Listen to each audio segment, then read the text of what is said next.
What if I told you that the best way to get smarter is to allow yourself to be stupid? Hey thinkers, ever sat in a lecture or a meeting, nodding along, pretending you get it, but inside your head it's just static? You know, that smart-looking face like you're about to solve the equation of the universe, but you're actually just thinking about what's for dinner. Well, that fear, the fear of looking dumb, it's the #1 enemy of your intelligence. When your brain spends all its energy on seeming smart, it has no power left to be smart. You're not learning, you're just playing a part. Trying to look smart literally makes you dumber. Imagine your mind as a cup. If it's already full of your confidence that you know everything, nothing else can fit in. Not a single new idea, not one fresh thought. Imagine you emptied it. What if you admitted to yourself, I know nothing? That's not defeat, that's a superpower.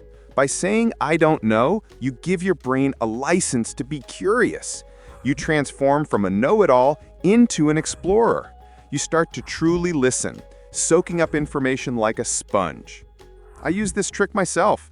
Before learning something new, I tell myself, okay, I'm a total rookie at this, and it's so liberating. There's no pressure, no need to defend my point of view. There's only pure curiosity, like a kid seeing the world for the first time. And you know what kids do when they don't know something? They ask questions, lots of questions. And this brings us to the most important part, the secret weapon of all geniuses and innovators, the stupid questions. Sorry, but why do we do it this way? What would happen if we turned everything upside down? Can you explain it to me like I'm 5?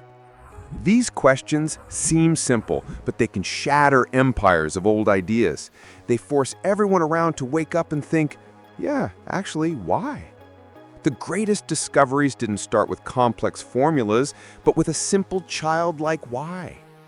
Yeah, it's scary to ask a question like that. You risk drawing all the attention to yourself. But you know what? The moment you ask it, half the room will breathe a sigh of relief because they wanted to ask the same thing but were too afraid. So here's a challenge for you. Next week, as soon as you feel like you don't understand something, don't hide. Raise your hand. Say, wait, I don't get it. Allow yourself to look stupid for a second to become smarter forever. Because real intelligence isn't about knowing all the answers, it's about having the courage to ask all the questions. What do you think? Will you give it a try?